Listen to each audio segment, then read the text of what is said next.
There is only one essential thing that makes you successfully settle in a new country. Everything else can come later. Your new work is an essential part of your life in the new country. Therefore, for you to develop your nice lifestyle, you have to find a nice working place and interact with the people around you. Here, I'm going to show you how to search for your new working opportunity in Canada. You have here 1. Job searching rule. 2. Templates. 3. Tips. These videos will help you to find and get your work, adjust yourself to it, and settle in your new Canadian life. 1. Job searching rule. Job searching rule explanation. 10 answers to the question, why can't I get a job? October 18, 2021, by Indeed editorial team. Applying for a job can be an intimidating process, especially for entry-level candidates. There are various reasons your job applications can be unsuccessful despite your best efforts. Understanding the possible reasons you find yourself wondering, why can't I get a job, can help you resolve them and apply for jobs successfully. In this article, we discuss 10 possible reasons you can't get a job, provide tips to help you find one, and identify essential skills for finding a job, 10 possible answers to why can't I get a job, and how to improve your job search. Here are some of the most common reasons you may be unable to find work, helping you answer why can't I get a job and secure employment. 1. Inadequate planning. Not planning for the kind of career you want can make it difficult to find a job. Lack of planning may cause you to apply inconsistently or to unrelated jobs that don't suit your skill set. It can also lead to application fatigue or overlooked details that can help you impress hiring managers. Outlining what you want for your career can inform your job search and help you make better decisions. You can determine your career goals by evaluating your strengths, weaknesses, and interests. Additionally, consider speaking to a course advisor or trusted mentor. 2. Insufficient qualifications. Sometimes, the reason you're not getting a job is that you're not qualified for the ones to which you're applying. Most jobs have minimum qualifications and only shortlist candidates who meet those requirements. To determine if you're qualified for a role, you can review the job description to see the minimum qualifications the hiring manager expects. Similarly, learn to differentiate between compulsory and preferred qualifications. If the roles you're interested in are above your skill level, you can consider working to improve your qualifications first. If there's a job you really want, you can consider taking a short course or going back to school to become more knowledgeable and qualified, making it easier to find a job. 3. Generic resume. A generic resume is one that's not suited to a specific role. This type of resume highlights your qualifications without tailoring them to the employer's needs. Submitting a generic resume can reduce your chances, as it leaves the hiring manager to figure out why you're a good choice. Even though you have the qualifications, the hiring manager is more likely to select someone who shows how they can benefit the company. Tailoring your resume to a specific role makes it more relevant and improves your chances of success. To tailor your resume, review the job description and note the qualifications the hiring manager wants in a candidate. Next, emphasize these qualifications and keywords on your resume for better results. 4. Resume gaps. A resume gap is an unexplained period on your resume during which you weren't working. It doesn't include periods you spent undergoing training or formal education. These gaps often bother hiring managers, as it means your skills may have reduced during the period. For this reason, hiring managers tend to avoid candidates with resume gaps. If you have a significant gap, you can consider using a different style of resume, like a functional resume, to focus on your skills instead of your work history. You can also include a short summary of the reason for your gap in your resume, like becoming a new parent or helping a sick family member. 5. Low assessment results. Many companies organize assessment tests for job candidates. These tests evaluate your strength in various areas, including industry knowledge, relevant skills, physical fitness, and general aptitude. Organizations usually take these tests seriously, as they offer an objective basis to grade candidates. For this reason, scoring low on these tests may significantly reduce your chances of getting a job. Get a good night's sleep the night before your assessments and consider preparing for them with mock test questions in advance. This can also build your confidence and increase your chances of doing well during the assessment. 6. Unimpressive interview. The interview is one of the most crucial stages of a job application. During this period, the hiring manager forms their opinion of you and decides if you're a good fit for the company. Additionally, interviews are usually highly competitive, as only the best candidates proceed to this stage. If you give inadequate or unimpressive answers during your interview, it may limit the possibility of securing a job. Rehearsing for your interview helps you provide more detailed answers. You can search practice interview questions for most roles through various job sites to build your confidence. 7. Unreasonable salary expectations. During your interview, there's usually a point where the hiring manager asks what your salary expectations are. Citing an unreasonable figure may dissuade the hiring manager from selecting you. This is because companies already have a budget for each role they're unwilling to exceed. Research the roles you want and what the average salary is for your region and experience level. Go into your meeting prepared with what your desired salary is and the lowest amount you're willing to accept so you can prepare for negotiations. 8. Bad attitude. Hiring managers are always keen on selecting candidates that fit into the company's corporate culture. This is because they contribute to effective collaboration, a healthy work environment, and overall corporate productivity. Demonstrating a bad attitude at any stage of the hiring process can hinder your chances of success. Common bad attitudes include aggression, indifference, timidity, and being argumentative. Confidence is one of the most important traits for job candidates as it communicates expertise. Hiring managers are likely to select confident candidates to relate with their colleagues, supervisors, and clients more effectively. Ways to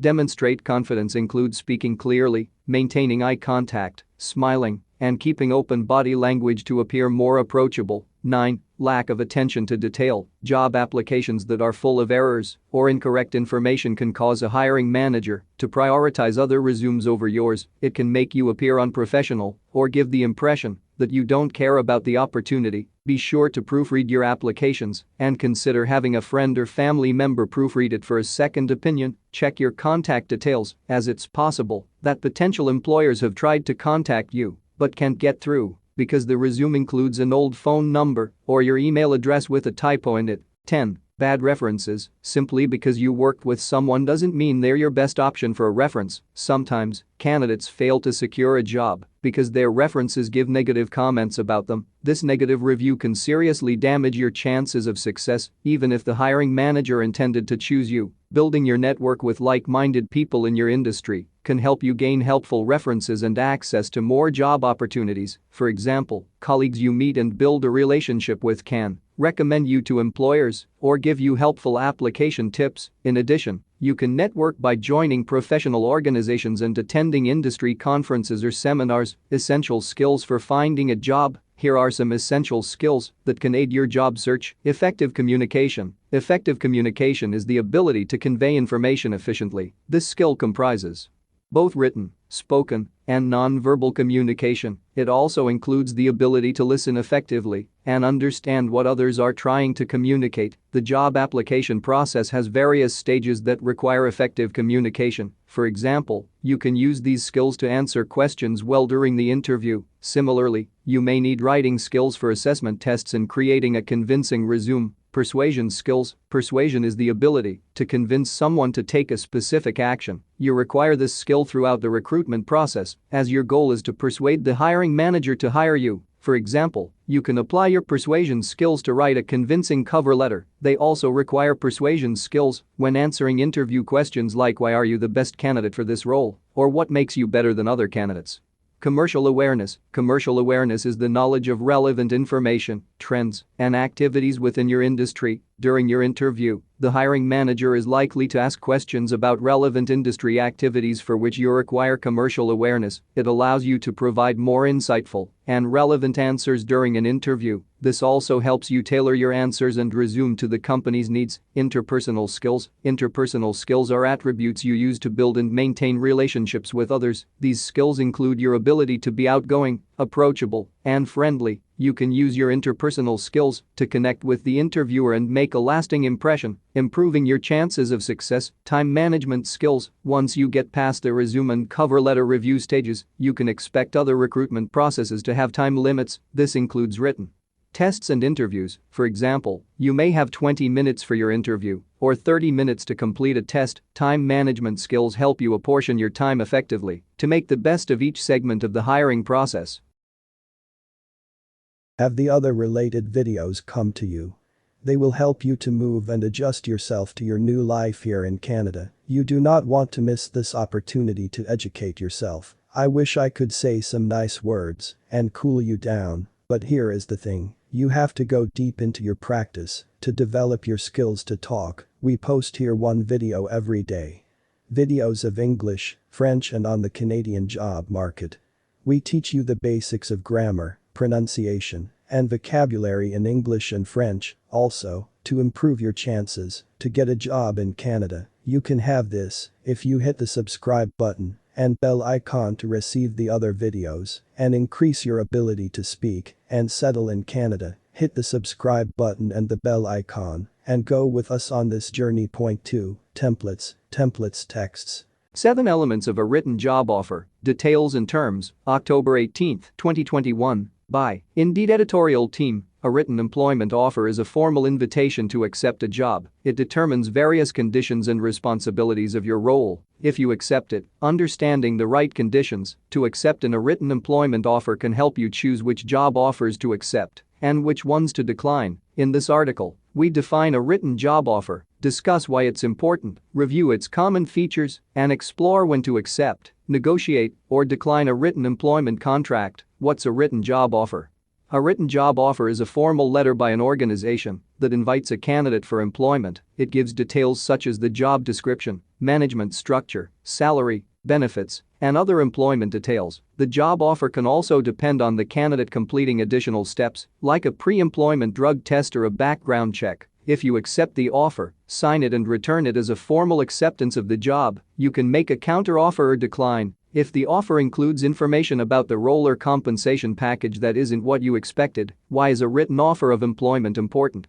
A written employment contract is important for 3 main reasons. 1. Clarifies specific employment details. The primary aim of a written employment offer is to clarify specific job details. You learn about your responsibilities and salary, including a part-time or full-time job, among other details. It's also an opportunity to confirm verbal agreements on the job offer. For example, if you verbally agree on a salary of $65,000, make sure the written offer reflects the $65,000 you discussed. 2. Shows serious intent from the potential employer. A job offer becomes more formal when it's written and shows the employer's intent. It also helps avoid future disagreements and miscommunications about the job offer. An employment offer provides a paper trail that acts as evidence of employment details. 3. Works as a legal agreement. Once a company makes an offer, it's harder to withdraw because a paper trail could expose them to liability. For example, the company can be liable for discrimination if there's evidence that they've rescinded their offer based on your age, race, or gender. This can help ensure that once the company makes an offer, it's yours to accept or reject regardless of your demographic. Elements of a written work offer. A well-written employment offer has the following elements: job title and description. A written work offer highlights the job title and gives other details about the job. It also lets you know who your supervisor is and the job responsibilities. Most employers state that the job responsibilities are subject to change. A written employment offer specifies your work schedule to know whether your position is part-time or full-time. It also specifies if the position is in-house, remote, or hybrid. A well-written work offer specifies break requirements, overtime,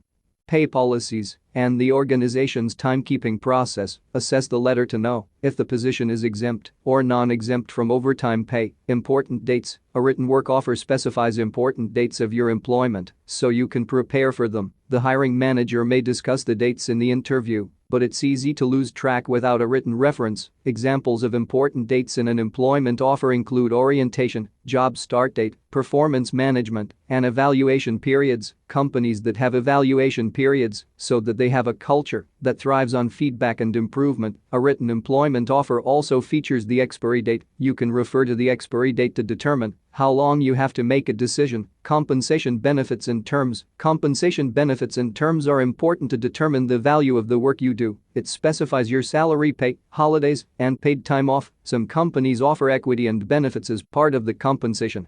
A good job offer may feature health insurance, paid time off, retirement plans, life insurance, accidental death and dismemberment coverage, and short-term and long-term disability. The offer may not include all benefits, but make sure you're comfortable with them before you accept it. Your employer can communicate further details of the benefits package during orientation. Company policies and culture. The company policies and culture section briefly introduces the work environment to the candidate. It also includes a statement to clarify that the employment is subject to company procedures and policies, which they can revise at their discretion. It can briefly highlight the company's mission or vision. Consider a job offer that shows excitement to have you as part of the team. A written work offer also includes the contact information for someone you can reach out to with questions. Statement of at-will employment. Written employment offer includes a statement of at-will employment to avoid making it a contractual agreement. The employer may include attachments that strictly say that a written work offer is not a binding contract. A statement of at-will employment means that the candidates or employees can end the working relationship. Most job offers include the duration of the employment. If the position is temporary, employers also use it to avoid cases of retaliation, discrimination, promises of indefinite future employment and promotions, limitations on terminations, or other special circumstances. Relevant documents. An employment contract also features some documents relevant to the job. Most of the documents usually protect the employer in various ways, such as lawsuits or competition. A written work offer is usually contingent on providing or signing the relevant documents. Some common documents and clauses in a written employment offer include a non-disclosure or confidentiality agreement. A non-disclosure agreement states sensitive information that both parties keep private. Breaching a non-disclosure or confidentiality agreement can lead to lawsuits or losing your job. Some sensitive company information includes communications, product design,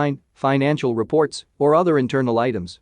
Non-compete document or clause. Non-compete document or clause is an agreement between two parties where one does not compete with the other for a certain period. It can prevent you from working in the same industry as the employer in their employer's geographic region for some period. You can only seek alternative employment once the agreement lapses. Arbitration clause. An arbitration clause is an agreement between an employer and employee to settle disputes through a third party rather than a lawsuit. It's important to be aware of such agreements in your written work offer. Arbitration clauses can cause legal limitations in the course of your employment. A list of contingencies. A list of contingencies in a job offer are conditions an employer has for hiring a job candidate. Some contingencies include a background check, reference check, a valid driver's license, active certifications, labor market impact assessment, a document foreign workers have for employment in Canada. Accepting, negotiating, and declining a written employment offer. You can choose from 3 options after receiving a job offer, whether you accept, negotiate, or decline. Be sure you do so within the allotted time, typically indicated in the offer. Here are some considerations for each option. Accepting an employment offer. You can accept an employment contract by signing it and returning it to the hiring manager or employer. Communicate your interest and gratitude as quickly as possible over the phone or email. Candidates have the following options when accepting a written work offer. Accept the offer immediately, even though there's a lot to consider. Ask for a few days to contemplate the offer. Negotiates new employment terms and conditions. Negotiating an employment offer. Negotiate a new written offer by making a counter-offer, and you may receive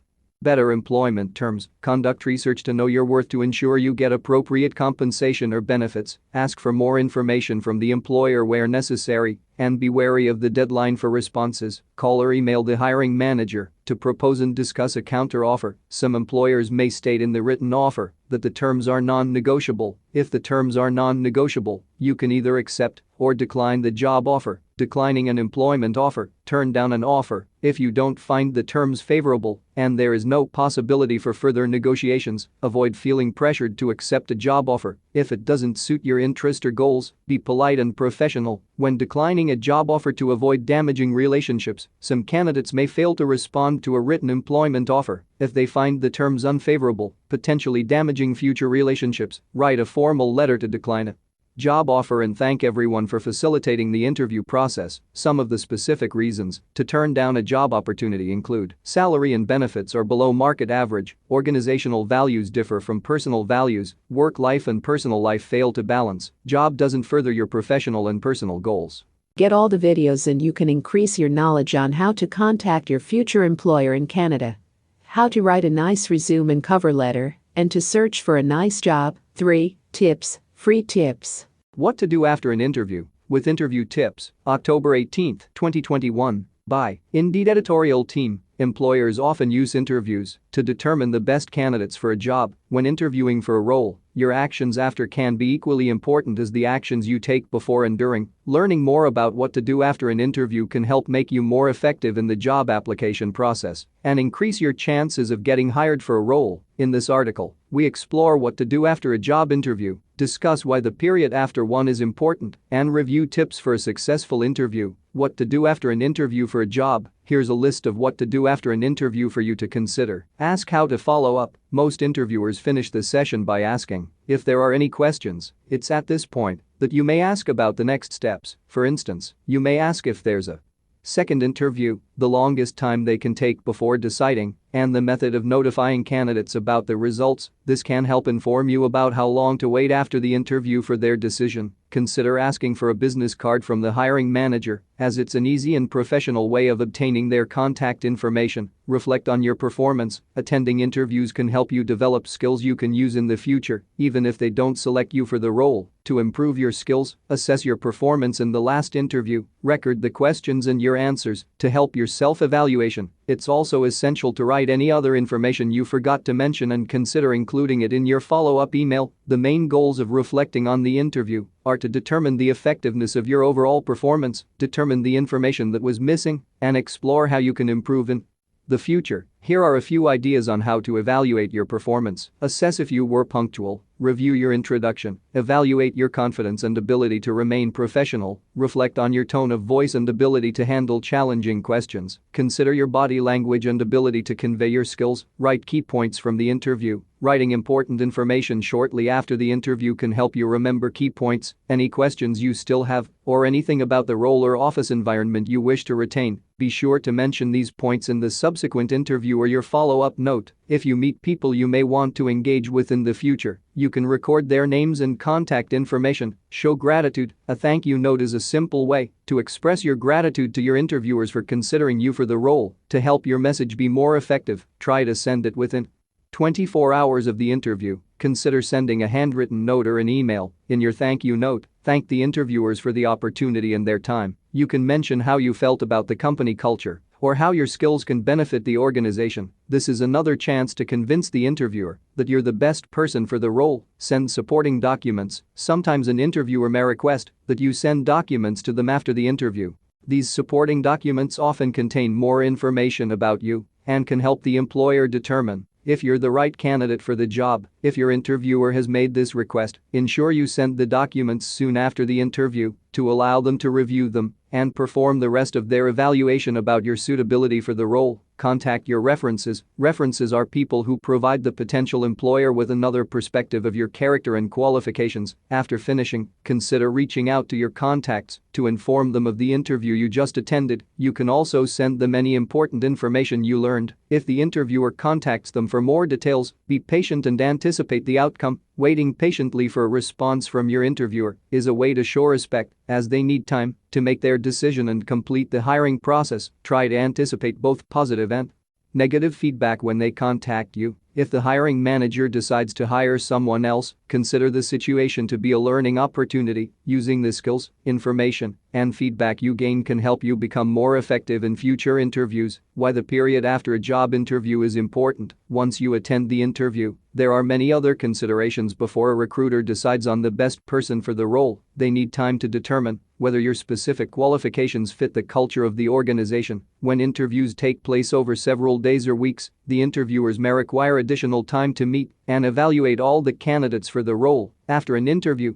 be patient with the employer and give them time to complete the interview process. It's also important to follow up on the interview, as it shows your continued eagerness for the job. Sending a follow-up email or making a phone call is a simple way of finding out the progress of the evaluation process. If convenient, you can also visit the company in person and request to speak to the hiring manager. Tips for a successful interview. Here are tips you can use to succeed in your job interview. Arrive on time. It's advisable to arrive at the interview on time, ideally 10 to 15 minutes before the scheduled time to meet. Arriving early can help you deal with stress and nerves and familiarize yourself with the environment. You may also get to meet company employees and the recruiter before the meeting begins. Arriving early also enables you to organize your documents for ease of access when asked for them in the interview. Carry a notebook and a pen. A notebook and a pen are essential for you to write about what transpired during the interview. Record the questions the interviewer asked and how well you answered them. Note any concern the recruiter raised about your application or any important information they provided. Make a list of any documents the interviewer asks you to submit after the interview. You can also write the names of the recruiters to help you. In the follow-up process, dress appropriately. Research the company's culture to understand the dress code and dress in a way that matches it. If this information is unavailable, choose a formal dress code to help ensure you look professional and appropriate. Dressing appropriately is crucial in impressing the interviewer and can help you be more effective in an interview. Carry copies of your resume. Bringing a copy of your resume can help you appear more prepared and is important if you wish to reference it during the interview. Bringing copies of your resume can also help if the interviewer didn't print one or if additional people are joining. Consider having soft copies of your resume available for virtual interviews. Prepare questions for the interviewer. Interviewers typically ask you if you have questions for them. You can anticipate this part of the interview and prepare a few questions to ask when given the opportunity to help demonstrate your interest in the role. Examples of questions you can consider asking include: what's the working culture like in this company? What are the typical daily duties of this position? Do you give your staff opportunities for professional development? If so, what are the arrangements? If hired, how do you measure my performance? Do you have any concerns about my resume or qualifications? Be prepared for a presentation. Some roles may require you to present a topic on the day of the interview. Executive and client-facing roles are positions where candidates may be subject to an interview presentation. Regardless of the role, be prepared to discuss a topic of your choice or one assigned to you. Interview presentations test your knowledge of the field and some soft skills, such as communication and organization. Now that you have some examples and tips here, you are better prepared to join us and write your story. Ask whatever you want in the comments and we will do our best to answer you. I will have you in our next video. Bye for now.